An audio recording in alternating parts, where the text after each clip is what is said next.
Dalam beragama masyarakat kita itu suka sekali mengambil posisi Tuhan, seolah-olah dia Tuhan. Nabi sendiri pun tidak punya mandat untuk menjudge orang lain. Selamat datang Profesor Dr. Siti Musdah Mulia, seorang ulama.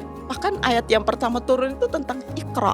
Nah, sayangnya cuma diartikan membacalah, padahal kalau saya mengartikan Iqra itu perkuatlah literasimu. Pelarangan pernikahan antara perempuan muslimah dengan laki-laki non-muslim itu hanya di dalam buku-buku karangan para ulama, bukan dalam Al-Quran. Jadi Iya. memang tidak ada di Nggak dalam ada. Al-Quran. Dalam Al-Quran itu kita hanya dilarang menikah dengan orang kafir, dilarang menikah dengan orang musyrik.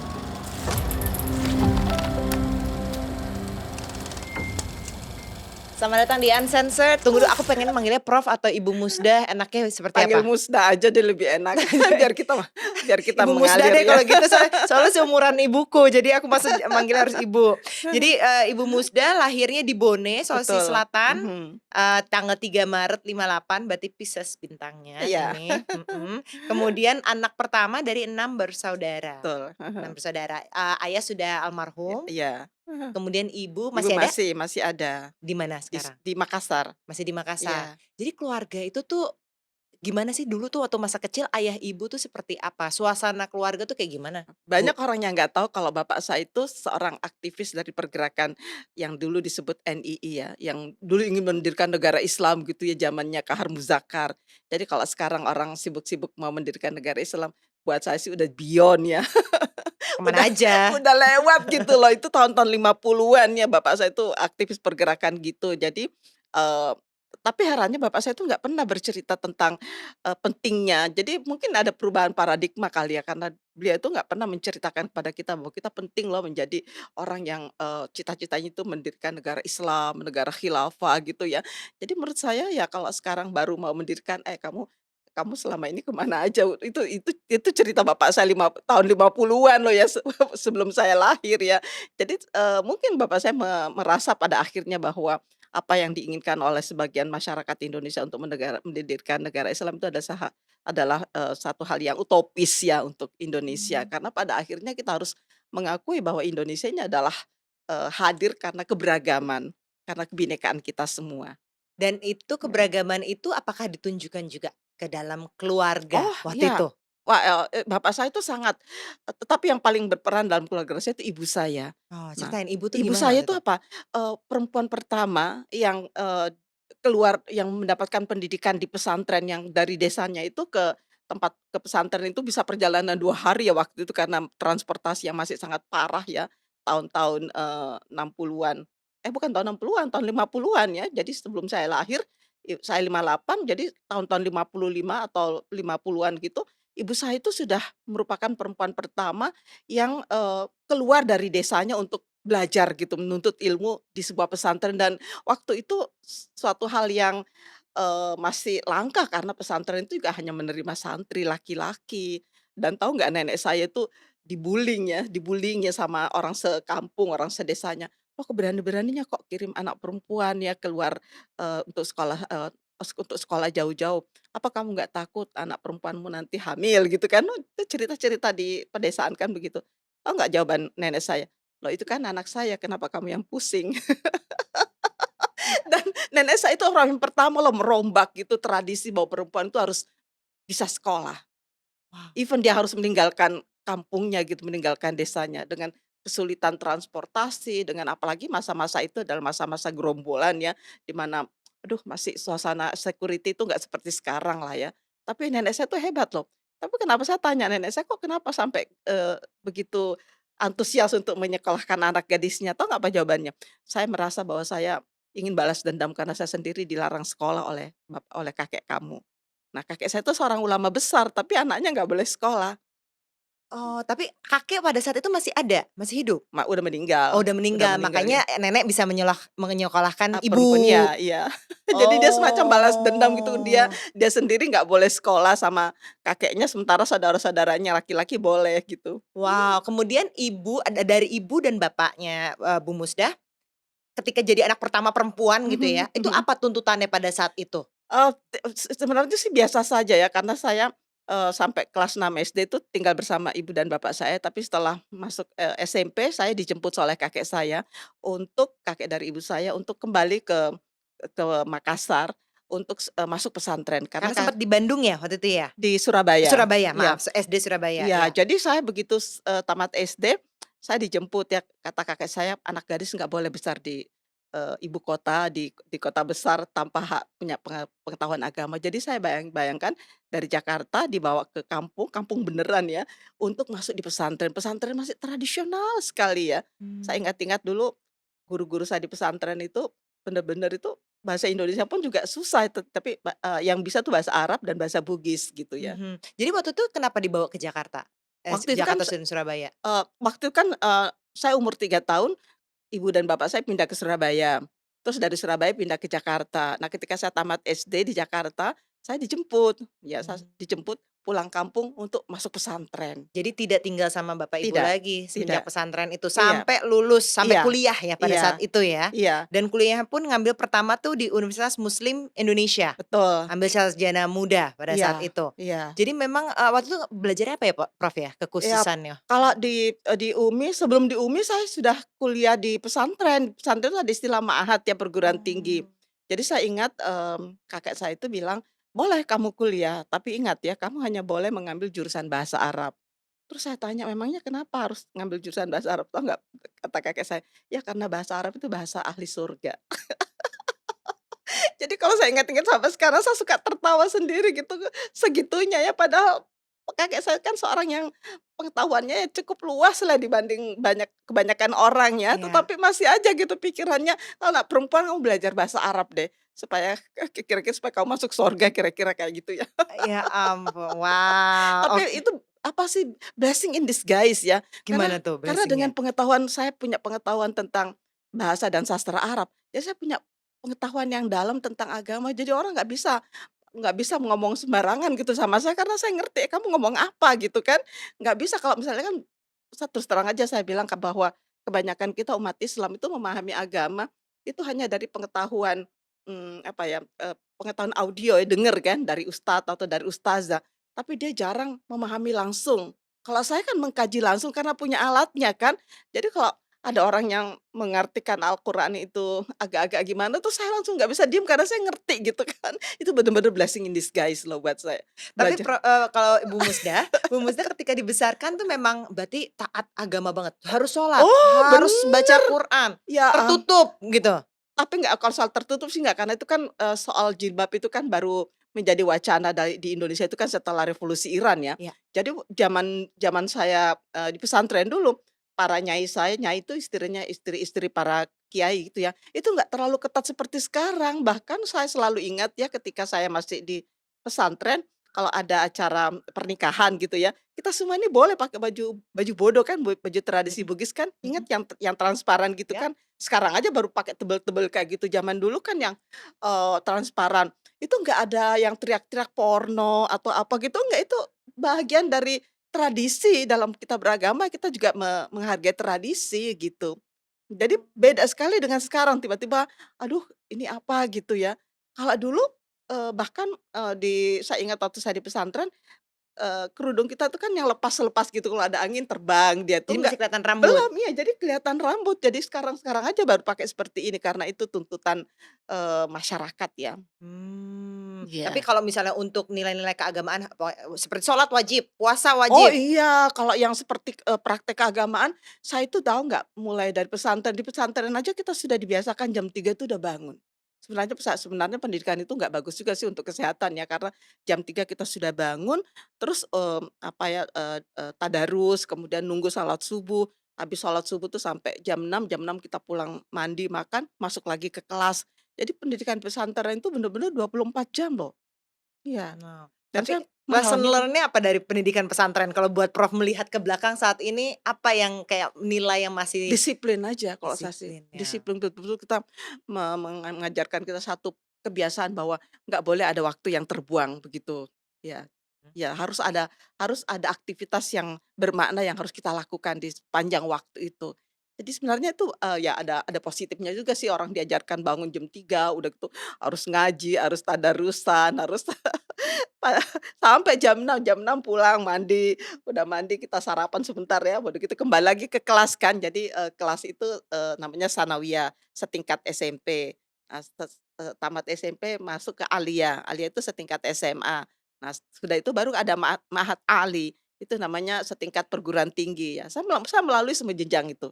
Wow, kemudian Mmm. Prof ke Jakarta waktu itu sorry di, S1-nya masih di IAIN Besar Makassar, ya? kemudian pekerjaan pertamanya masih di sana ya? Iya, betul. Dosen tidak tetap pada Iya, saat itu. betul. Momentum ke Jakartanya waktu itu ada Nah apa?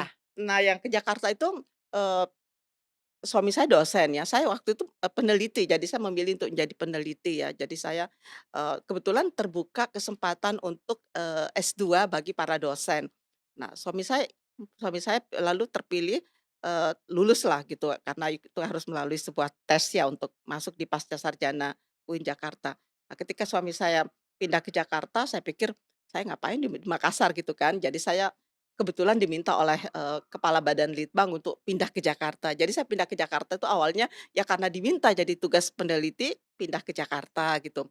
Nah, sampai di Jakarta saya pikir saya juga mau ikut gitu ya, ikut, tes. Begitu ikut tesnya tahun berikutnya, setelah setahun suami saya, lulus juga gitu kan. Padahal sebetulnya program ini hanya diperuntukkan untuk para dosen, tapi karena saya peneliti, saya lalu minta izin kepada, Menteri Agama waktu itu, "Boleh nggak saya ikut ya program ini?" Meskipun awalnya agak susah, katanya, "Oh nggak bisa, ini kan program buat para dosen, kamu kan bukan dosen, kamu peneliti." "Tapi sama-sama di Kementerian Agama kan?" Saya bilang begitu, "Boleh dong."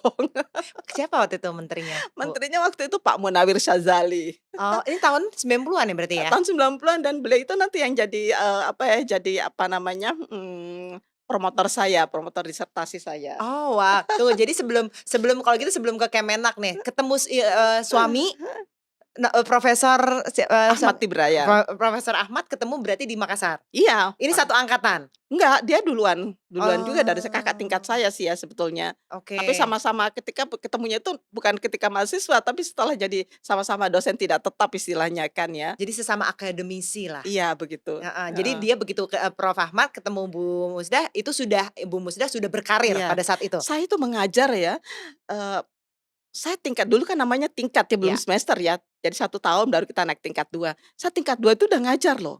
Wow. Udah ngajar bahasa Arab, karena bahasa Arab saya kan udah medok di pesantren kan. Jadi begitu saya ke Makassar, orang-orang lihat bahasa Arab saya kok bagus banget gitu kan. Jadi saya tingkat 2 itu udah ngajar. Udah ngajar bahasa Arab, Oh. ngajar bahasa Inggris gitu. Jadi saya Wow. dan mahasiswa saya itu cuma beda 1 tingkat. Oh gitu. Iya. Nah itu disitulah bertemu dengan suami, kemudian Iya, menikah di umur berapa tuh, Prof? 27 kalau ya nggak salah 20 ya. Wah, oke Mhm. lah, ya udah waktunya menikah ya pada saat itu ya. Oke, kemudian pindah ke Jakarta, kerja di Kementerian Agama, sempat juga jadi dosen di Institut Ilmu Al-Qur'an. Iya, jadi saya tuh orangnya selalu, apa ya, daripada saya cuman satu pekerjaan selalu ingin mencari kegiatan lain, kegiatan gitu loh, saya Nggak selalu bisa diem. iya, bener, ada kan orang Mhm. udah puas dengan satu tempat ya, kalau saya kayaknya pengen ngajar di situ juga deh kayaknya. Jadi saya mengajar di UIN Jakarta juga, di Fakultas Adab, di, apa namanya, di, IIQ namanya ya, Institut Ilmu-Ilmu Al-Qur'an. Terus di samping juga saya ngurusin Fatayat Nahdlatul Ulama. Apa Jadi tuh? organisasi di kalangan NU. Jadi di NU itu kan ada organisasi perempuan, ada nama Muslimat, ada nama Fatayat. Fatayat itu yang untuk, Young Women Organization. Oh, jadi aktif di NU juga ini. Iya, saya ketua Fatayat berapa, 25 tahun kalau nggak salah ya. Wow, dan oh itu berarti yang di MUI juga ada kan, profesor tuh Oh bidang iya, lektur keagamaan itu setelah nantinya ya? iya iya, Setelah nanti perjalanan dari iya, NU itu. iya. Oke, kemudian jadi selama perjalanan itu Prof juga sudah punya putra-putri? Punya Iya, putra, 2 putra? ah, Sudah punya anak pada saat itu? iya, Oh, di umur berapa pada saat itu? 30-an. Oke, Mhm. oke, dan masih bekerja? Sambil bekerja, sambil sambil, apa namanya, tugas belajar. Profesor Ahmad nggak apa-apa tuh? Ya, sama-sama sibuk, jadi mereka sibuk, saya juga sibuk. Jadi memang selalu dalam perkawinan tuh selalu equal gitu, Iya sama-sama sibuk? iya, sama-sama saya makanya bingung kalau ada mengatakan saya sibuk ngurus rumah tangga loh, bukannya rumah tangga itu diurus berdua. Jadi nggak ada kalau di dalam istilah istilah kamus saya itu nggak ada istilah mengurus suami, karena suami itu kan bukan balita ya. Yang diurus itu kan cuma balita. Jadi saya kadang-kadang merasa merasa terganggu juga, loh memangnya saya ngurusin suami, kadang-kadang saya suka bingung loh ngelihat para istri yang kalau mau pergi itu ya harus nyiapin dulu. Kadang-kadang nih ada anggota pengajian ngurusin, kopinya, kopinya itu dibuatnya jam 5 karena dia mau keluar jam 6. kasihan amat, basi kan bangun jam, saya bilang, "Kenapa kan itu kan sesuatu yang bisa dibuat sendiri, bahkan para lelaki kalau ingin merasakan nikmatnya kopi, dia kan bisa improvisasi bikin sendiri kan. Nanti pakai gulanya berapa, pakai krimnya berapa, itu kan nggak mesti harus istri yang buat ya kan." Wow, ini dari hari Dari pertama sejak nikah, lagi ya kita udah Prof, ngerti, kayak kita gitu? sama-sama sibuk kan. Iya, Wow, oke. Nah, iya. kalau gitu aku penasaran, Kak, apa tuh yang membuat Prof tuh kok lebih bisa berpikir very progresif? Iya, nah saya kira, itu disebabkan karena, dari awal ya karena dari awal saya itu seorang aktivis. Di kampus itu saya tahu nggak orang yang pertama melakukan demo di kampus itu saya yang mimpin loh, Demo tahun-tahun apa? 80-an. Demo tentang kenaikan SPP kalau nggak salah. Padahal waktu itu rektorku tuh seorang militer ya yang dikirim dari Jakarta gitu. Wah, tetapi lucunya di antara teman-teman saya yang berdemo, kami semua penerima beasiswa Supersemar ya waktu itu ya, zaman-zaman itu. Alhamdulillah cuman saya yang nggak dicabut beasiswanya, yang lain dicabut semua. Saya dalam hati saya, "Kok saya nggak dicabut ya?" Terus mungkin dia pikir mungkin nah itu salah satu cara untuk supaya saya berhenti, kritik ya, berhenti demo, tapi buat saya nggak bisa. Kalau sejak saya masih mahasiswa, saya sudah nggak bisa berhenti melihat, apa ya, ketidakadilan. Jadi ya memang troublemaker sejak sejak di kampus gitu ya. Ah. Di Iya. keluarga juga gitu nggak? Apa ada argumentasi mungkin sama orang tua, terbiasa demokrasi dalam keluarga? Oh ya kalau, di keluarga karena ibu saya itu benar-benar mendidik kita tuh laki, anak perempuan itu nggak ada bedanya gitu. Jadi nggak Oh. seperti, anak-anak perempuan yang lain di keluarga yang lain misalnya kalau saudara saya laki-laki pulang, "Eh, kamu bikinin makanan buat saudara kamu." Oh no, ibu saya nggak pernah kayak gitu. Masing-masing ya bikin aja sendiri, kamu makan, makan aja sendiri. Tidak ada saling melayani kayak begitu. Jadi Mhm. terbiasa punya Iya, suara? iya, iya. Jadi semua semua, anak laki dan perempuan itu sama punya haknya gitu. Nggak Ya. boleh bilang, "Oh, urusan rumah tangga ini anak perempuan aja yang ngurusin." Oh enggak, anak laki-laki juga kamu harus bersihin kamar kamu. Wow, terus Mhm, kemudian aku juga baca karena nih bukunya Prof, ini mmm, setebel ini banyak sudah aku tanda-tandain karena menarik sekali dan kita pengen bahas. Prof di sini juga pernah bilang karena menemukan banyak ketidakadilan iya, betul, betul, terhadap perempuan. iya, Padahal Prof ini kan bisa dibilang privilege banget. Iya kan, dari keluarga sudah iya. berdemokrasi, udah dibiarkan untuk apa ya, paling nggak bisa punya pendidikan tinggi dan sebagainya. Ketidakadilan apa sih waktu itu yang pertama kali ditemuin dan kayaknya tuh gemes banget Iya. sampai pengen Nah, itu memperjuangkan? mulai dari pengalaman, sebetulnya itu pengalaman masa kecil, terus pengalaman ketika saya jadi, pengurus Fatayat Nahdlatul Ulama. Kami kan keliling nih, keliling desa-desa, keliling apa, bukan hanya provinsi, tapi kabupaten-kabupaten. Terus kita melihat kasus-kasus yang kita hadapi, loh, ini ada kasus, kurang gizi, tapi kok yang disalahin kok ibunya. Loh, masalah gizi anak kan masalah berdua, kenapa cuma masalah masalah perempuan, terus kayak kita ke, daerah-daerah bagaimana perempuan-perempuan itu dipaksa untuk KB gitu kan. Kita Ya. menghadap, "Loh, kenapa mesti perempuannya yang ikut KB?"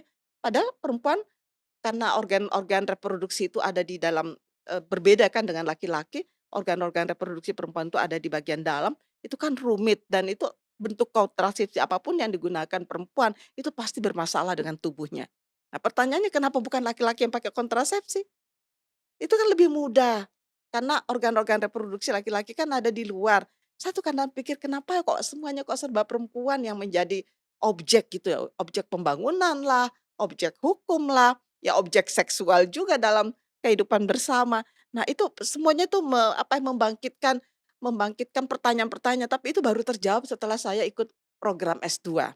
Mmm. Ketemu dengan para pemikir-pemikir, revolusioner ya seperti Profesor Harun, ketemu Cak Nur ya, Profesor, Nurholis Majid, ketemu Gus Dur ya. Oh, baru saya bilang, "Ya ampun, si pemahaman seperti ini nih harus disosialisasikan, harus disebarluaskan." Selama ini kan itu pengetahuan seperti itu kan hanya ada di layar kecil di masyarakat kita ya, belum tersebar sampai kemana mana. Nah, ketika saya berbicara soal itu, banyak orang yang marah lah kepada saya, "Ini apaan sih?" Gitu ya. Wah, saya ingat tahun-tahun 2004 ya ketika saya mulai menyuarakan, pembaruan-pembaruan pemikiran itu. Wah, saya itu juga mendapat gempuran luar biasa ya dari kiri kanan, dari para ulama tradisional, dari orang-orang yang nggak suka, yang masih mengekang patriarkal gitu ya. Jadi saya bener-bener waktu itu digempur ya habis-habisan tahun 2004 itu bener-bener apalagi waktu itu bersamaan dengan menguatnya, Islam radikal di Indonesia dengan, adanya HTI, FPI ya waktu itu.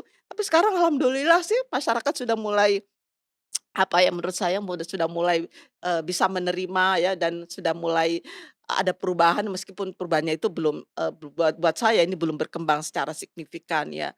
Ya, Gempuran itu menurut Prof ya, itu terjadi karena yang ngomong perempuan bukan? boleh jadi seperti itu, tapi kan gempuran itu juga dialami oleh Gus Dur, dialami oleh Cak Nur, dialami juga oleh guru saya Profesor Harun Nasution, kurang apa coba mereka itu para dibully habis-habisannya, bahkan dianggap tidak islami ya, kadang-kadang saya pikir yang islami ini siapa gitu. Payah nih. Kadang-kadang mudah sekali mendefinisikan Iya, orang tidak Islami ya? paling paling sering orang masyarakat kita tuh paling suka, men-judge ya, buat saya gini, dalam beragama masyarakat kita tuh suka sekali mengambil posisi Tuhan, seolah-olah dia Tuhan, yang lain itu, apa ya, kamu itu cuma apa gitu, dalam hati saya, sejak kapan dia punya mandat untuk itu kan ya, karena Nabi sendiri pun tidak punya mandat untuk men-judge orang lain. Wow, ini Iya, ada beberapa bab yang aku juga pengen bahas, salah mhm, satunya ada, ini nih CLD. CLD ini adalah Counter legal Legal draft. Draft atas kompilasi hukum Nah, Islam. itu yang paling heboh itu, Itu ya, 2004. karena kompilasi hukum Islam itu memang digunakan juga ya Prof, untuk Iya, sampai undang-undang sekarang. sampai sekarang? Iya, padahal itu buatan manusia loh, buatan artinya buatan pemerintah Indonesia tahun 91. Wow, jadi banyak sekali yang di-challenge sebenarnya di Iya, sini seharusnya oleh itu kan direvisi, diubah, tapi kok masyarakat kita begitu saya mau mengubah KHI, kompilasi hukum Islam mengatakan, "Bu Musda mau ingin mengubah hukum Islam." Heh, tunggu dulu, hukum Islam ini buatan siapa dulu? Itu kan cuma buatan manusia, untuk mungkin pada masa itu tahun 91 itu cocok dan relevan, tapi kan dengan perkembangan dinamika masyarakat pasti banyak hal-hal yang sudah harus berubah kan, kenapa sih kita nggak mau berubah ke arah yang lebih baik gitu loh. waktu itu, apa nih, pencetusnya kok tiba-tiba pengen bikin si Counter Legal Iya, karena Draft saya pikir ini? itu ketika, eee, Gus Dur memulai reformasi ya di Indonesia, saya pikir ini sebuah era yang tepat ya untuk melakukan reformasi dalam banyak hal, termasuk dalam hal, apa namanya, hukum. Hukum yang terkait dengan perempuan itu yang paling paling kuat itu adalah perkawinan. Ya, itu paling menarik, Iya. hukum perkawinan karena di situ banyak yang, apa sih Prof, yang dilihat sama Prof tuh kayaknya ini banyak jadi akar masalahnya. Iya, karena dalam hukum perkawinan kita, perempuan itu hanya diposisikan sebagai objek. Itu loh masalahnya, padahal dia kan adalah subjek yang harus equal dalam mengatur rumah tangga, karena kalau dia hanya objek, kasihan gitu, nggak dianggap gitu keberadaannya. Jadi Mmm. kebanyakan perempuan itu ya bersikap apatis ya nggak, "Terserahlah kamu, bodo amatlah." Akhirnya dia juga tidak mengoptimalkan kemanusiaannya, potensi kemanusiaannya untuk mengembangkan keluarga dengan sebaik-baiknya. Kasihan loh sebetulnya. Dan juga di sini, termasuk, ini yang aku iniin lagi hak reproduksi tadi kita Nah bahas itu juga. dia, Nah mhm. itu tuh apa sulitnya ya Prof ya? Kita kan karena terstigmanya seperti Prof bilang tadi, eee, reproduksi itu pokoknya hanya perempuan, kita yang pakai alat KB. Itu dia. Iya kan? Nah, itu tuh sebenarnya waktu perjalanannya pengen ini jangan hanya perempuan yang Iya, dijadikan objek, betul. itu tuh seperti apa tuh Ya kalau boleh nggak cerita? mudah karena itu juga masih, akibat, apa sih, represif Orde Baru kan. Jadi pembangunan di masa Orde Baru itu kan juga melihat perempuan itu kan hanya sebagai dharma wanita kan ya. Dharma wanita itu kan pendamping suami, harus baik-baik, harus nurut, manut gitu kan. Nah ini juga ideologi Orde Baru juga me me ma berkelindan dengan ideologi patriarki, jadi nggak mudah loh. Jadi harus merombak itu semua 30 tahun lebih kita dogma ya, oleh Orde Baru, di samping oleh agama, oleh interpretasi agama, jadi benar-benar perubahannya itu mengejutkan ya untuk masyarakat kita. Sekarang udah sampai mana nih Oh sekarang, perjalanannya? ya alhamdulillah sih dalam perjalanannya, baru satu pasal yang, dari, kantor legal draft yang kami ajukan itu yang bisa diterima itu soal peningkatan usia minimal kawin. Ya, tadinya kan 16, 19, sekarang udah 19 tahun, equal Laki, untuk ya perempuan? untuk laki dan perempuan.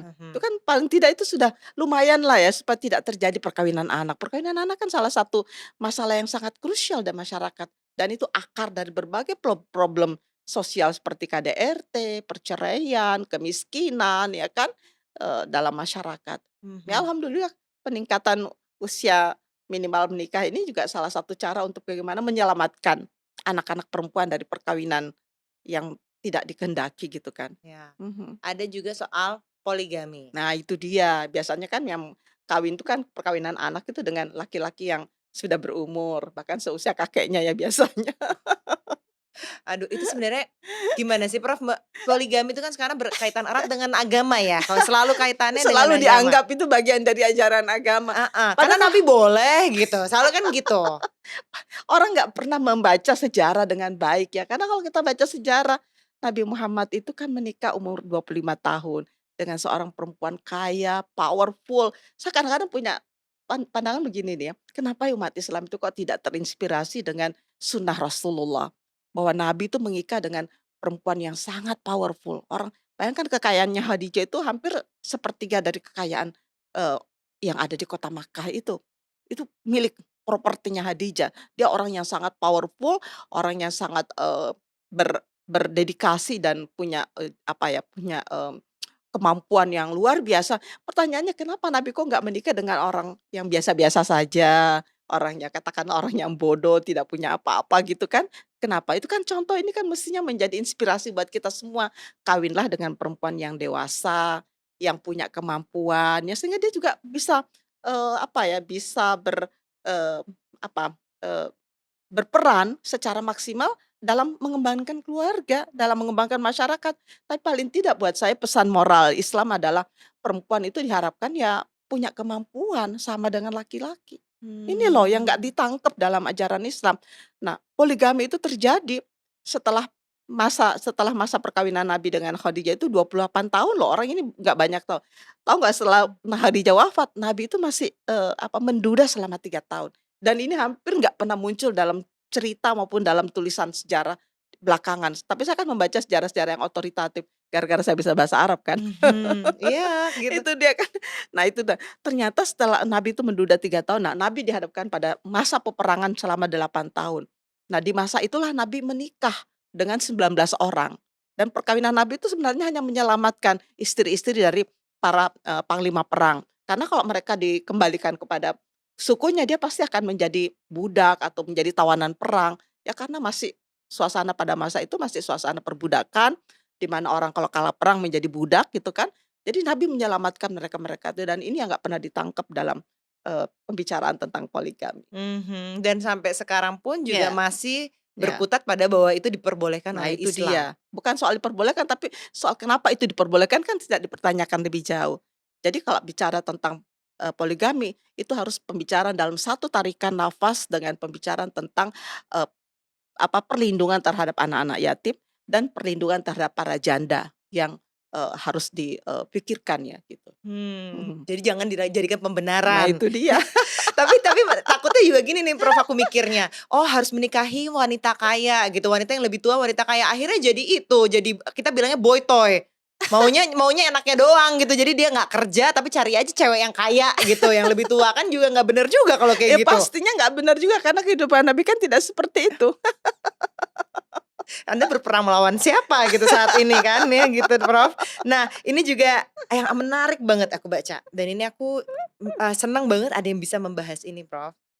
Pemisahan antara negara dengan agama, Iya, iya kan? Karena kan kalau di Amerika bilang church and state gitu kan mhm, bilangnya dan di mhm, sini kan mhm, semuanya dikaitkan dengan agama walaupun mhm, sebenarnya, menurut Prof sendiri tuh undang-undang kita kebanyakan undang-undang yang di ini, mhm. dibuat apakah memang terilhami, terinspirasi dengan Ya agama itu hukum hanya Islam? merupakan sumber inspirasi seharusnya, ya. Jadi semua kehidupan kita di dunia itu adalah inspirasinya itu dari ajaran moral agama. Kita nggak boleh sebagai orang yang beragama ya itu adalah komitmen ya dan itu mutlak ya. Tetapi persoalannya ya ketika kita bicara tentang negara, pemilu misalnya undang-undang pemilu, itu nggak diatur dalam Al-Qur'an. Itu harus harus kamu harus berkreasi sendiri sesuai dengan, jadi Nabi itu selalu mengatakan, "Pikirkanlah segala sesuatu yang berkaitan duniawi sesuai yang apa yang menguntungkan buat kamu," gitu. Jadi Nabi juga selalu menginginkan kita tuh melakukan apa yang disebut dengan, ijtihad ya. Dalam Islam penggunaan akal pikiran itu sangat diapresiasi. Itulah sebabnya kenapa dalam banyak ayat itu selalu diingatkan kalimat-kalimat afala ta'qilun. Apa kamu nggak mikir? Ya, afala tatadabbarun. Apa kamu nggak menggali nalar kritismu secara maksimal? Jadi benar-benar di Islam itu ya penggunaan akal pikiran itu sangat ditekankan sehingga kita itu benar-benar memaksimalkan penggunaan akal akal sehat kita ini. Dan ini yang tidak terbangun dalam masyarakat kita. Seharusnya kita ya umat Islam itu seharusnya bisa menjadi umat yang paling terdepan karena mungkin ya saya melihat bahwa dalam Islam ini, penggunaan akal itu ditekankan harus digunakan secara maksimal ya. Critical thinking. Iya benar, critical thinking itu dimulai bahkan bahkan ayat yang pertama turun itu tentang Iqra. Nah sayangnya cuma diartikan membacalah, padahal kalau saya mengartikan Iqra itu perkuatlah literasimu. Karena sebelum kamu sholat, sebelum apa, kalau kamu nggak ngerti, nggak punya literasi tentang agama, gimana kamu bisa sholat dengan benar kan? Mhm. Nah, Prof tuh bagaimana bisa menginterpretasikan itu?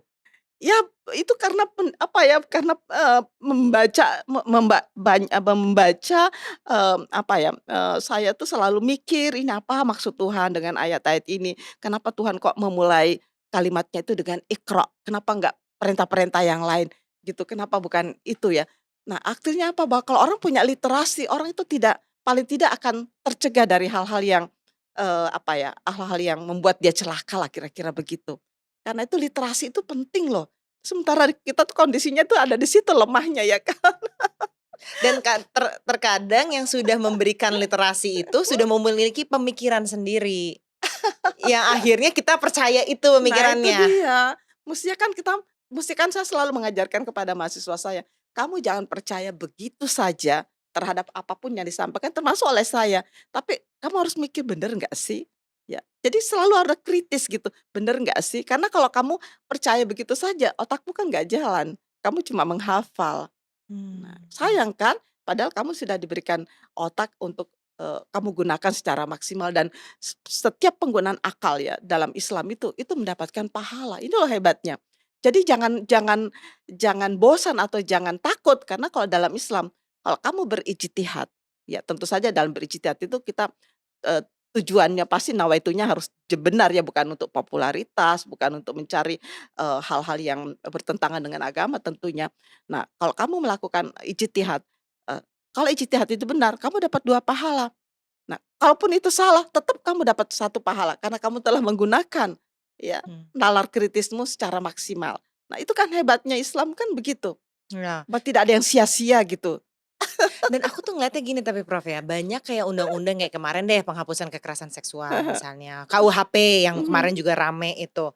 Itu kayak memang lebih banyak kayak tersiratnya tuh jadi kayak keagamaan gitu aku ngelihatnya. Oh iya pastinya, karena masyarakat kita kan kalau nggak agama seolah-olah itu salah, padahal yang dimaksud agama itu adalah kemanusiaan sebetulnya. Nah, kadang-kadang di kita yang namanya agama itu sesuatu yang sifatnya itu lebih kepada hal-hal yang sifatnya, kalau dalam Islam itu fiqhiyah. Fikih itu hukum-hukum yang, katakanlah hukum-hukumnya, "Oh dalam Islam begini." Oh enggak juga, karena Islam itu mengedepankan kemanusiaan. Jadi kalau apa-apa yang kita lahirkan itu meskipun itu tidak berdasarkan, pandangan, ayat misalnya karena ada dijelaskan secara mendetail dalam ayat, tapi kalau itu sudah menjaga atau mempertahankan, melindungi rasa keadilan manusia, it's okay, itu loh. Tapi Mmm. kan di kita kan, "Oh itu nggak ada dalam Islam." Loh, emang yang kamu maksud Islam tuh apa gitu? Ya kalau nggak ada dalam Al-Quran, ya mungkin secara secara, tekstual mungkin nggak ada, tetapi secara moral itu pasti ada. Karena moralitas Islam itu adalah membangun keadilan untuk semua makhluk Tuhan. Jadi bukan hanya untuk manusia loh. Nah untuk itulah Mmm. sebabnya selalu saya katakan dalam buku saya itu rahmatan lil alamin. Bahwa agama ini harus membawa rahmat buat semuanya loh, bukan hanya buat sekelompok orang. Bukan hanya untuk orang Islam aja Itu juga, juga. makanya. Bahkan juga bukan hanya untuk manusia loh, untuk lingkungan. Karena itu jangan pernah kamu sholatnya bagus tapi lingkungan di sekitarmu kacau balau gitu ya, Nah, kamu nggak ikut heeh. menjaga lingkungan, nggak ikut menjaga gimana, ya mengelola sampah aja deh dulu supaya nggak menimbulkan Mmm. banjir, ya kan?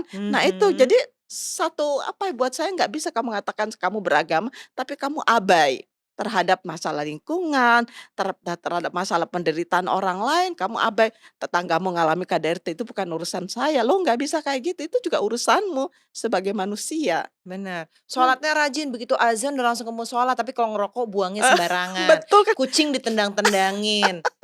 Jadi buat apa Itu gitu dia, kan? agamanya tidak membawa rahmat bagi sesama gitu kan, sedih aja ngeliat orang seperti itu. Iya sedih banget. Ini juga ada yang, bikin aku pengen bahas banget ini. Ini adalah soal nikah beda agama. Oh, Nah, nih karena di sini aku bacain nih ya, di sini ada juga ditegaskan bahwa pelarangan pernikahan antara perempuan muslimah dengan laki-laki non muslim itu hanya di dalam buku-buku karangan para ulama, mhm, bukan dalam Al-Qur'an. Jadi iya, memang tidak ada di nggak dalam ada. Al-Qur'an. Dalam Al-Quran tuh kita hanya dilarang ya, menikah dengan orang kafir. Dilarang menikah dengan orang musyrik. Sekarang pertanyaannya siapa yang disebut dengan kafir? Nah, kebanyakan kita itu, kita tuh selalu punya apa ya, subjektif gitu. Kalau Islam itu pasti nggak kafir, kalau Islam itu pasti nggak musyrik. Tunggu dulu, apa yang disebut dengan kafir? Kafir itu adalah, menutupi rahmat Tuhan, jadi kayak cover, ya kata dalam bahasa Inggris cover ya, menutupi. Nah, kita kalau korupsi, koruptor itu pasti dia menutupi diri dari kebenaran kan. Berarti koruptor koruptor itu kafir, meskipun pelakunya itu mengaku beragama Islam. Ini loh yang saya selalu katakan. Jadi jangan kamu mengatakan begitu kamu beragama Islam lalu kamu terbebas dari, apa namanya, dari, sebutan kafir, tunggu dulu kamu melakukan apa selama ini. Ini, jadi nggak mesti gitu kalau di kita kan ada pemahaman selama kita Islam maka kita bebas dari kafir. Loh kok bisa?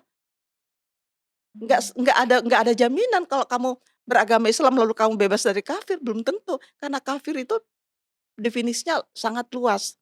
Bahkan ada seorang, doktor ya di UIN Jakarta itu yang menulis disertasi tentang kafir. Jadi dia meneliti tentang makna-makna kafir. Ternyata dia menemukan ada 48 makna kafir di dalam Al-Quran. Itu menarik kan? Sampai-sampai dia itu disebut doktor kafir ya. Saking saking apa ya, kajiannya itu tentang Saking mendalam soal saking dalam, kafir. saking dia gemes ini kafir itu apa sih, kok Al-Quran sedikit-sedikit kafir sedikit-sedikit kafir. Ternyata begitu Al-Quran menyebut kafir, tunggu dulu itu banyak versi gitu, kafir dalam hal apa gitu kan. Tapi yang ini ya, karena kan disebut Al-Qur'an sendiri tidak melarang secara tegas, tapi yang juga aku baca lagi-lagi nih karena aku baca Mhm. buku-buku orang yang sudah tulis, kalau laki-laki boleh menikahi perempuan non muslim, tapi kalau perempuan tidak boleh. Nah itu kata siapa? Tapi bener kan Prof, ada kan yang bilang begitu Iya itu, kan? ya pasti itu kata ulama kan, karena Iya. dalam Al-Quran sendiri nggak ada sih, cari-cari mana sih yang melarang perempuan, yang dilarang itu laki dan perempuan menikah dengan kafir. Jadi yang nggak boleh ya dua-duanya nggak boleh, ya laki nggak boleh, perempuan nggak boleh. Kok kita tuh selalu kalau perempuan nggak boleh, kalau laki-laki boleh. Nanti alasannya, ya kalau perempuan kan nanti gampang tergoda, perempuan itu kan, imannya lemah. Lah itu kan asumsi. Sementara kalau di agama Yahudi laki-laki harus menikah dengan, wanita Yahudi supaya menjaga pure. Nah itu dia, di Islam juga. Ada soal purity-nya itu, purity itu agama dari mana gitu kan, kadang kita Dianggapnya perempuan itu nggak bisa menjaga puritas gitu. Kasihan kadang-kadang apa ya, pandangan yang subordinatif seperti inilah, pandangan yang misogini terhadap perempuan yang saya betul-betul apa ya, melawannya dari awal yang membuat orang tuh banyak yang marah kepada saya, tapi buat saya nggak apa-apalah. Saya menjadi martir ya untuk apa ya, untuk, perubahan gitu ke depan. wow, bukan main. Ini juga, soal nih aku mau bahas juga, Prof, soal Mhm, keadilan, ini yang pertanyaan aku, kesetaraan atau keadilan gender kalau mhm. menurut Prof? Ya dua-duanya. Jadi keadilan itu salah satu, apa namanya, indikasinya itu adalah setara. Jadi yang Mmm, yang hakiki itu adalah keadilan, karena keadilan itu adalah, inti dari semua ajaran agama. mmm. Menegakkan keadilan, dalam Islam itu benar-benar intinya itu adalah menegakkan keadilan. Ya, nah salah satu bentuk indikasi dari keadilan itu adalah kamu harus setara, kalau nggak setara gimana dong? Tapi kita memang Setara beda itu kan? bukan, iya, setara itu bukan berarti sama. Jadi Tuhan tuh menciptakan perbedaan. Perbedaan untuk apa? Untuk saling, ya untuk saling, apa, melengkapi. Memang entitas yang berbeda, laki dan perempuan berbeda secara fisik, berbeda dengan, susunan hormonnya juga beda, segalanya tuh beda, tapi perbedaan ini tidak harus menjadikan yang satu subordinat, yang satu menjadi, apa ya, menjadi lebih istimewa dan seterusnya, tetapi dua-duanya ini saling melengkapi. Disitulah Mmm. makna kesetaraan yang pada ujungnya tuh membawa kepada keadilan, keadilan buat semua. Dan Mhm. yang menariknya Prof juga nulisin di sini, kesetaraan gender dari agama-agama lain. Iya, iya, Ada dari Buddha, Hindu, dan kajiannya kalau di benang merahnya ternyata sama gitu ya. Ya sama. karena semua ajaran agama itu mengajarkan keadilan meskipun ya tentu saja syariat ya dari setiap agama itu beda-beda karena dia dilahirkan pada sebuah, situasi masyarakat yang berbeda kan ya, gitu. Jadi apa yang pas lagi Prof temuin pas lagi riset nih tentang ini, kan banyak sekali bertemu dengan pemuka agama lain Iya, nih ya, iya. gitu. Yang Prof pelajari yang kayaknya kok, oh ternyata memang ya kita nih sebenarnya satu gitu. Iya, betul. Ya kebetulan di organisasi yang kami dirikan bersama Gus Dur itu ICRP itu, di situ kami kumpul ya semua agama, semua kepercayaan dan betul-betul saya kalau sedang apa ya, merenung ya kok problem kita kok sama ya. Jadi dari agama, apa, Kristen, agama Buddha, kok semuanya problem kita sama ya menghadapi patriarki dan juga menghadapi ketidakadilan dalam masyarakat. Ya, jadi Mmm. jadi apa ya, ijtihad kita, apa namanya, perjuangan kita tuh sama gitu, hakikinya sama. Jadi kalau kita kumpul semua itu dan yang lucu semua orang yang ada di CRIP itu semua orang-orang yang dikafirkan di kelompoknya masing-masing, ya pendeta yang kafir lah, ya romo yang kafir. Karena pasti nyeleneh dari mayoritasnya gitu ya, saya bilang, "Nggak apa-apa lah kita di sini kumpulan orang-orang kafir ya, kita bahagialah." Ketika kita anti mainstream, Iya, disitulah kita dibilang kafir. betul. Benar kan, Prof? Aduh, kemudian juga nih, aku juga pengen bahas soal ini yang terjadi dan banyak terjadi di pasangan muslim. Ini maaf jadi aku loncat-loncat karena ngikutin urutan bukunya tentang marital rape. Hmm, iya, Jadi apakah betul memang kita tuh sebagai istri itu mhm. wajib harus melayani suami? Karena dalam Islam itu hukumnya wajib, katakan seperti itu. Ya katanya begitu ya, padahal padahal kalau kita cari, ya Allah nggak ada itu, bahkan bahkan itu Al-Quran itu sangat progres sih. Bahkan di dalam Al-Quran itu ada ayat berbunyi gini ya, "Hunna libasul lakum wa antum libasul lahunna." Nah ini yang ayat ini sangat progres kenapa, apa namanya, Allah mengatakan begini, "Para istri itu adalah pakaian buat kamu, wahai suami, sebaliknya suami itu adalah pakaian buat kalian para istri." Nah pertanyaan kritisnya adalah kenapa Al-Quran menggunakan kata libasun, ya artinya pakaian ya, untuk menjelaskan atau untuk apa ya, menggambarkan, eee, apa, relasi antara suami istri.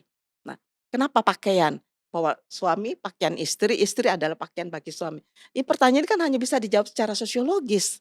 Nah, secara sosiologis fungsi pakaian itu adalah pertama untuk membuat orang confidence. Karena itu menikahlah dengan orang yang bisa membuat kamu percaya diri. Itulah sebabnya dalam Islam ada istilah sekufu. Ya, jadi nggak boleh jomplang banget gitu dalam perkawinan. Ini terlalu tinggi, ya, terlalu intelektual, nanti kan kamu kan nggak bisa jalan seimbang gitu loh. Perkawinan itu harus sekufu dalam Islam. Artinya supaya kamu bisa bisa dialog, bisa ngobrol enak. Nah, yang kedua makna, apa itu, libasun itu adalah, untuk apa, untuk proteksi. Untuk melindungi kamu dari panas dan nah, tetapi dalam masyarakat kita selalu dikatakan laki-laki itu pelindung. Kadang-kadang saya suka bertanya, emang dia sekuat apa?" Gitu kan. Jadi laki-laki dan perempuan tuh sama-sama punya keunggulan dan juga punya kelemahan, jadi mereka harus saling melindungi. Itulah baru tepat. Tapi sudah terlanjur terbangun dalam, benak masyarakat kita bahwa suami itu pelindung. Jadi kadang-kadang, karena pandangan patriarki seperti ini, itu kasihan juga loh para suami, kadang-kadang mereka kan lemah. Tapi karena dia harus menjadi, pihak yang macho, yang kuat, jadi akhirnya dia frustrasi dan stroke ya. Ngadepin itu jadi nggak bisa seperti itulah. Kita harus punya kesadaran bahwa kita punya keunggulan, kita tapi juga punya kelemahan. Nggak ada manusia yang sempurna. Tapi kan laki-laki itu suami itu kan imam katanya. Kata siapa? Bukan ya? Kan imamnya harus laki-laki soalnya, Nah ya ini kan? juga masalahnya karena dia belum pernah ngelihat bagaimana Rasulullah itu meminta kepada seorang perempuan untuk menjadi imam di komunitasnya. Bayangkan itu nabi loh. Supaya dia memulai karena kenapa dia meminta kepada perempuan itu, karena si perempuan ini sudah ikut, apa, katakanlah ikut taklimnya Rasul dan sudah menguasai banyak hal. Jadi Nabi mengatakan, "Udah kamu pulang ke komunitas kamu dan kamu jadi imamlah di sana." Dan terjadi, dia memimpin sholat di kalangan komunitasnya. Ada laki-lakinya Ada juga. laki-lakinya, tapi ini kenapa nggak jadi contoh yang inspiratif buat kita? Seringkali saya tuh mengatakan Ya mungkin karena kita itu ahistori dalam beragama ya, kita kurang mempelajari sejarah, kurang menggali, padahal sejarah ini penting loh, kita dalam beragama itu penting kita melihatnya dari perspektif sejarah, sehingga kita tidak kehilangan, konteks ya, Mmm, gitu. jadi nggak apa-apa sebenarnya imam Lah, perempuan? kenapa kalau dia memang potensial? Karena bicara tentang imam itu bicara tentang kompetensi, bicara tentang kapasitas, bicara tentang kualitas. Jadi nggak ujuk-ujuk. Jadi imam itu bukan berdasarkan jenis kelamin, kamu kapasitasnya apa? Kadang-kadang saya juga suka suka gini ya, mungkin Mbak bingung kalau saya mengatakan, kadang-kadang di bandara nih ya, waktu sholat, saya sholat, tiba-tiba ayat pertama si imamnya, "Hah, bacaannya kok kayak gini?" Dia kan nggak pantas jadi imam ya. Saya kadang-kadang pikir, "Ya ampun, jadi imam tuh ukur diri dulu deh, kalau kamu bacaannya belepotan atau apa gitu, baru bismillahnya aja sebagai orang yang besar di pesantren seperti saya, pasti bisa membedakan, oh dari awal tuh udah, wah ini udah nggak pantes nih." Saya tuh membatalkan saya sholat sendiri.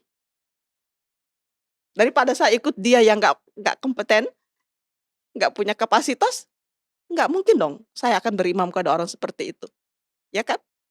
Mending Mmm. saya batalkan lalu saya sholat sendiri. Karena imam tuh kita bilangnya tuh leader ya sebenarnya? Iyalah, itu jadi imam itu berkaitan dengan masalah kompetensi, kapasitas, kualitas, ya tentu juga dengan akhlaknya dong, ya kan? Nah kalau kamu nggak punya itu semua, mampu kamu jadi imam? Karena saya pikir ini para imam tunggu dulu, dia imam apaan? Dan ini nyambung karena ada bab soal demokrasi. Imam itu nggak berkaitan dengan jenis kelamin. Mmm, tuh teman-teman. Nih ada ngomongin soal Islam dan demokrasi, itu di mana kita menjunjung tinggi sebenarnya kalau dilihat dalam ajaran Islam Mhm, berdemokrasi. Berarti kita punya tuntutan untuk mencari imam iya, dalam negara demokrasi ini kalau gitu sebenarnya seharusnya mmm, kayak gimana sih? ya seharusnya carilah pemimpin yang betul bisa menjadi pertama ya, dia itu punya, kalau saya pertama itu adalah akhlakul karimah. Perilakunya, jejak rekamnya selama ini seperti apa, dia ngapain aja selama ini, kan penting seperti itu. Masa kita akan menggadaikan kepemimpinan negara kita pada orang-orang yang selama ini dia ngapain aja gitu. Rekam jejak seorang itu nggak bisa apa ya, dihapus begitu saja. Dan itu harus menjadi inspirasi, oh ya selama ini dia betul-betul punya apa ya, komitmen pada negara, komitmen pada bangsa ya, komitmen pada ketidakadilan misalnya gitu kan. Jadi kita kan bisa melihat. Nah yang kedua, kapasitasnya seperti apa, punya kapasitas nggak sih sebagai pemimpin? Karena kalau enggak, wah bagaimana kita akan menggadaikan negara kita, bangsa kita pada orang-orang yang nggak punya kapasitas ya kan? Gitu loh. Jadi saya kira bicara tentang pemimpin itu sudah di dalam Al-Quran tuh ada, beberapa isyarat ya bahwa mencari pemimpin itu carilah orang seperti ini, begitu kan. Mmm. Bahkan kadang-kadang saya berpikir ya ketika kita bicara tentang pemimpin dan masyarakat kita masih berpikir tentang memilih, apa ya, jenis kelamin laki-laki, pertanyaan saya begini, kenapa ya Al-Quran itu, eee, melahirkan atau menceritakan kepada kita sebuah surah namanya surah Saba. Surah Saba itu adalah bercerita tentang raja atau ratu yang bernama Bilqis di sebuah kerajaan bernama Saba gitu. Kenapa, untuk apa cerita itu ada di dalam Al-Quran? Ini kan mestinya menjadi inspirasi buat kita. Karena itu kalau saya selalu bertanya, untuk apa sih ada surah Saba di dalam Al-Quran? Jadi kalau orang kan bicara tentang surah An-Nisa, surah Nisa, kalau saya bukan surah An-Nisa, inilah ada surat Saba yang bercerita tentang seorang ratu yang yang berkuasa sangat, bijaksana, tetapi meskipun dia punya, kekuasaan yang sangat, mutlak begitu, tetapi dia punya, apa ya, punya, kebijakan yang sangat rendah hati ketika memimpin negaranya, selalu bertanya kepada para petingginya. Jadi dia tidak otoritas. Jadi tidak otoriter itu maksudnya. Mhm. Jadi setiap kali mengambil keputusan dia selalu tanya para petingginya, jadi musyawarah. Nah prinsipnya harus ada musyawarah. Menarik kan kok cita-cita Al-Quran seperti itu. Punya leadership berarti, Iya betul. Jadi Ratu Bilqis ini. jadi saya pikir untuk apa coba Al-Quran melahirkan atau menyampaikan kepada kita cerita tentang, kerajaan Saba, untuk apa? Dan kalau pemimpin non muslim bagaimana? Ya, karena dalam Al-Quran juga yang dikatakan carilah pemimpin yang adil. Tuhan nggak mengatakan carilah pemimpin yang seagama dengan kamu, ya. Memang tidak mudah sih ya kalau kita mengkaji ajaran Islam, tapi kalau di dalam Islam itu kan selalu pandangan-pandangan yang, selalu istilahnya gini, ada kecenderungan para ulama kita itu untuk menjaga supaya, ya kalau kalau saya bicara seperti ini pastor mengatakan, "Ya kalau umat Islam sudah seperti kamu gitu tingkat literasinya sih nggak masalah, tapi ini kan yang kita hadapi yang nggak punya literasi, jadi kalau disampaikan kayak gitu nanti berbahaya," kira-kira kayak gitu. Itu akan menggerus akidahnya, menggerus apa gitu, kebanyakan ulama yang berbicara kepada saya seperti itu, "Iya kalau seperti kamu sih nggak masalah, tapi kalau kebanyakan, umat Islam kita kan tidak seperti kamu memahami agama, jadi kita mesti punya benteng," gitu kira-kira, bahwa pemimpin itu ya harus seagama gitu. Yang kedua harus dia adil gitu. Tapi saya bilang kenapa nggak dari awal kita mengedukasi masyarakat kita sehingga sejak awal dia mengerti, Dan gitu akhirnya loh. itu kan digunain kayak politik Nah itu identitas. dia, makanya kalau saya sih dari awal itu pentingnya kita penguatan literasi, mulai dari pendidikan di PAUD gitu, supaya kita Mmm. tidak menimbulkan apa ya, pemahaman yang segregatif ya terhadap orang lain bahwa, oh berbeda, kalau kita berbeda berarti salah, ya nggak begitulah. Iya, Bahkan juga kan di Indonesia nih apa, di undang-undang ya, pokoknya pemimpin harus muslim. kalau di mana Pokoknya yang ininya di Indonesia kan kalau pemimpin tuh Jawa, laki-laki, muslim. harus Jawa gitu ya. Iya, iya kan itu kan ininya brainwash-nya Iya, seperti itu, bener.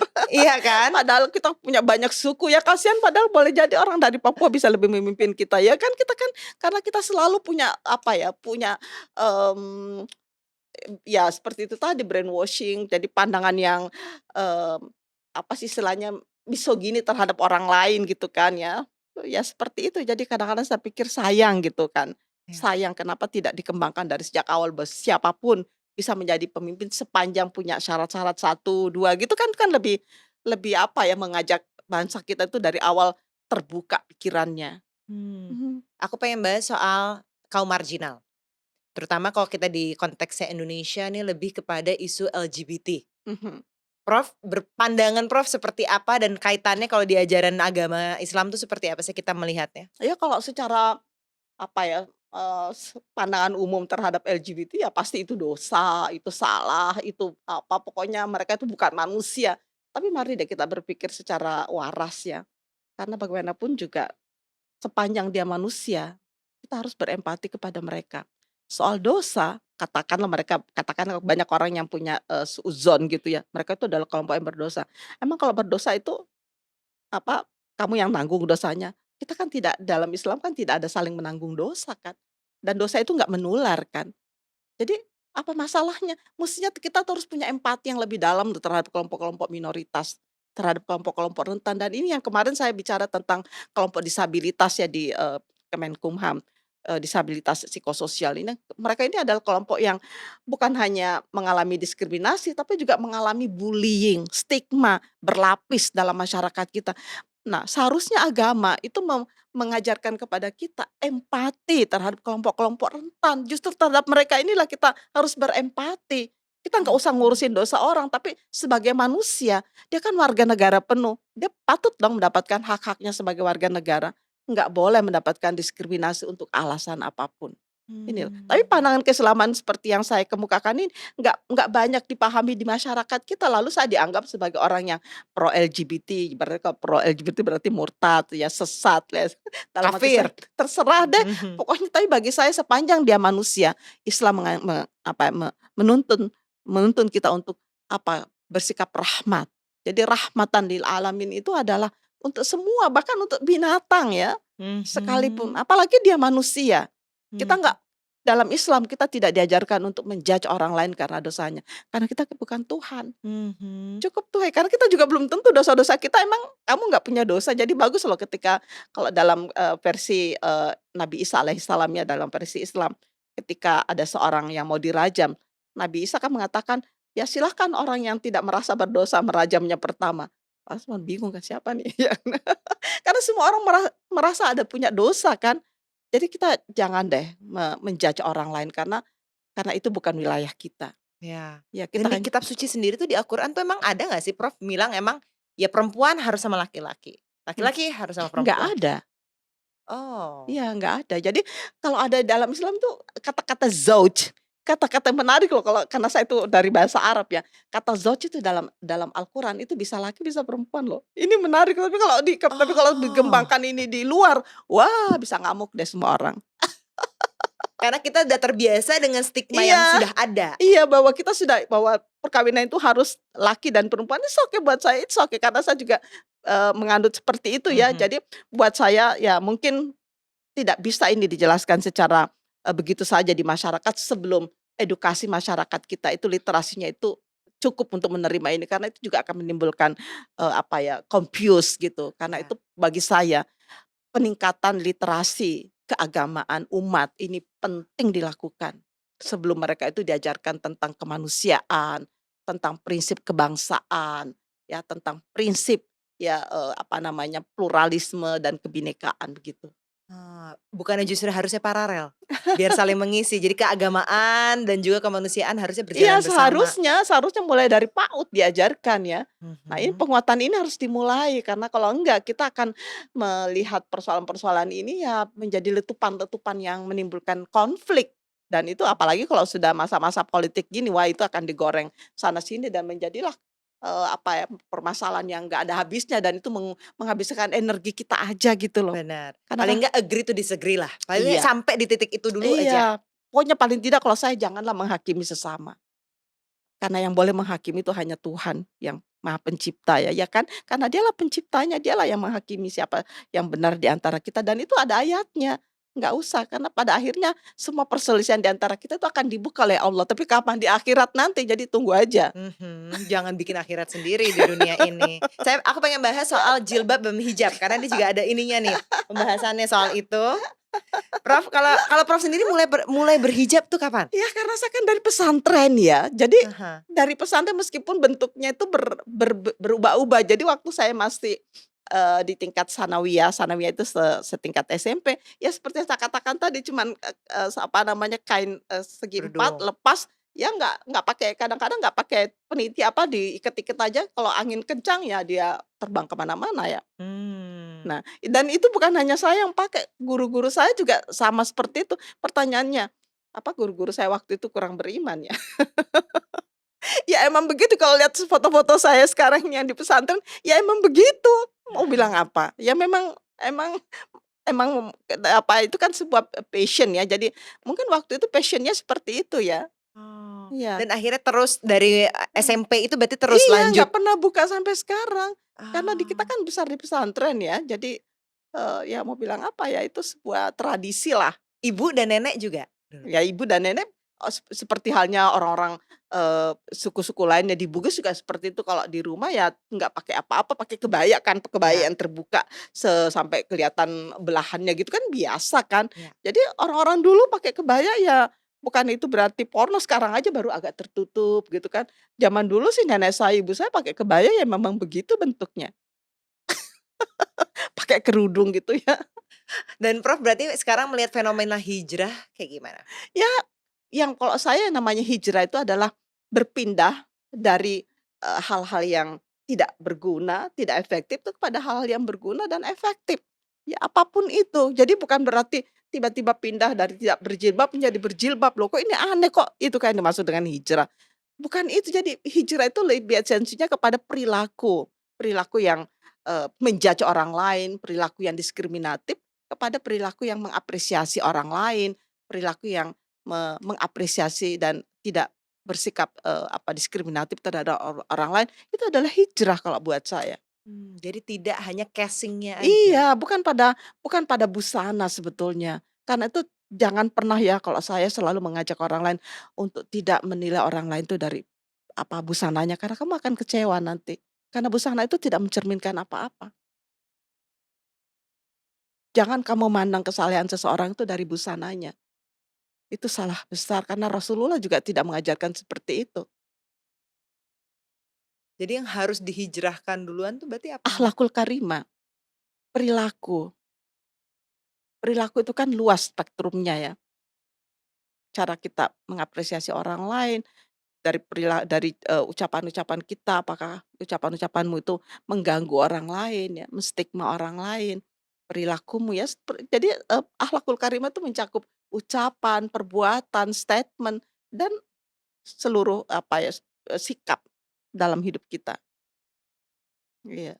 Kalau Prof lihat Prof dari dulu di Makassar, Mhm. sampai sekarang di Jakarta nih dan udah, mempelajari begitu banyak mengenai kehidupan, agama, dan melihat begitu banyak kasus yang ada. Kita nih sebenarnya secara bangsa tuh lagi hijrah kemana sih? Mmm, saya melihat, nggak bisa kita, sebutkan dalam satu kata ya, karena melihat bangsa Indonesia itu sangat, apa, sangat fluktuatif ya. Jadi apa yang terjadi di timur dan di barat itu nggak sama, apa yang terjadi di Jawa dan di Sumatera itu nggak sama.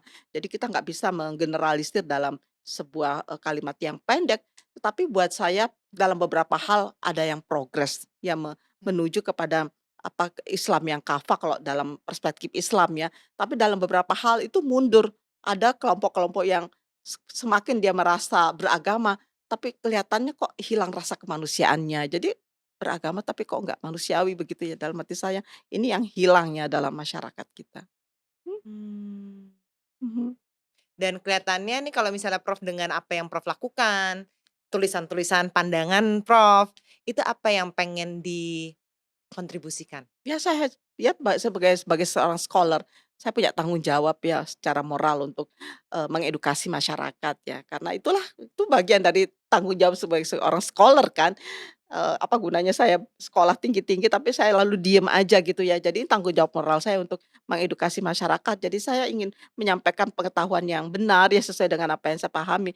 Tapi saya tidak berpretensi untuk, memaksa orang lain untuk berubah, tapi buat saya ya saya sudah sampaikan, ya terserah kamu mau percaya atau tidak ya, tetapi saya sudah mengkontribusikan pemahaman saya dan tanggung jawab saya sebagai sebagai seorang, ilmuwan, ini loh. Jadi, kalau mau berubah silahkan, tapi saya berharap kita harus berubah ya dalam hal bahwa mungkin dalam masa-masa yang lalu ada pandangan-pandangan ulama yang sesuai dengan zamannya, tapi untuk masa sekarang mari kita pikirkan kembali apakah pandangan seperti itu masih relevan. Dan menanggapi hater yang tidak sependapat Ya dengan Prof? saya untungnya saya itu jadi orangnya nggak begitu doyan baca apa ya, pandangan-pandangan, jadi cuma dengar dari teman-teman, dari mahasiswa, "Oh, Bu, Ibu dimaki-maki di sini." "Oh ya?" Saya bilang begitu. Karena kadang saya ketemu orang yang maki saya nggak merasa apa-apa karena saya juga nggak pernah baca pandangan dia kan. Saya ingat sekali kata Gus Dur, nggak usah loh kamu pusing dengan orang-orang yang membenci kamu deh." Dia bilang begitu. Kan waktu itu saya agak risau ya, "Ya Gus Dur kok saya apa begini?" Terus Gus Dur bilang, "Ya ke saya gimana? Kamu lihat saya kan dari awal nggak ada orang yang sepenuhnya percaya kepada saya, yang setuju kepada saya, yang banyak itu orang yang maki-maki. Ya nggak apa-apa lah, tahu nggak kamu," dia bilang gitu, "semua pandangan-pandangan orang lain tentang kamu itu, apalagi mereka yang membenci kamu, itu adalah iklan gratis buat kamu." Oh ya? Dan emang begitu blessing disguise tahu nggak saya setelah tahun 2004 itu saya dapat undangan dari hampir 80 negara loh, saya keliling menjelaskan tentang kantor legal therapy karena ini satu-satunya yang menjadi ikon ya dalam, dunia Islam ya sampai sekarang itu, kantor legal karena nggak ada yang berani menyampaikan pandangan perlunya perubahan terhadap, hukum-hukum apa, undang-undang perkawinan. Sampai sekarang itu dipelajari di Islamic, school-nya Harvard Mhm. University. Iya, dipelajari di Aga Khan University. Karena orang melihat juga ada perubahan-perubahan, ada tawaran-tawaran pembaruan yang menarik sekali gitu kan. Tapi buat banyak orang ya itu dianggap pikiran-pikiran yang sesat, tapi buat saya sih nggak masalah juga deh, nanti biar sejarah yang melihat siapa yang benar ya.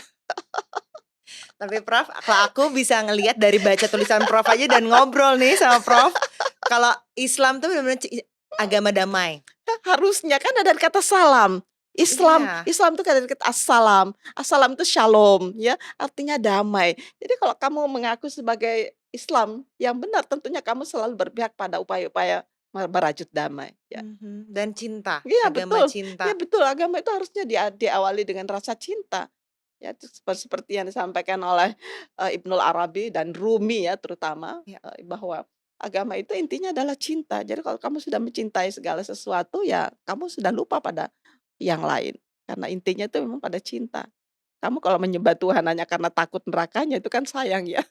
Karena kok Tuhan kok kamu kok takut pada nerakanya bukan takut pada Tuhannya ya. Dan yang aku bangga banget, ternyata Islam tuh memaksa kita untuk berpikir kritis. Betul, ya justru itu intinya loh kita sebagai manusia. Jadi, penghargaan kenapa Tuhan memilih manusia sebagai, apa istilahnya, khalifah fil ardh, itu adalah karena, kemampuan akalnya yang nggak ada. Tuhan nggak memberikan itu kepada makhluk-makhluk lain. Itu Tuhan sendiri yang mengatakan. Jadi salah satu keutamaan manusia itu adalah terletak pada, apa, kemampuan, nalar pikirnya itu, nalar nalar pikirnya. Sementara itu yang tidak banyak kita kembangkan dalam kehidupan nyata ya di, dunia ini. Mhm. Aku bangga banget bisa duduk bareng Prof. Terima kasih banyak Profesor Musda. Thank you for watching. This program is part of Cauldron Talks. Selain di YouTube, teman-teman bisa nonton di Facebook Watch dan dengarkan di Spotify atau Apple Podcast. Cari Cauldron Talks. If you enjoy it, please share with others.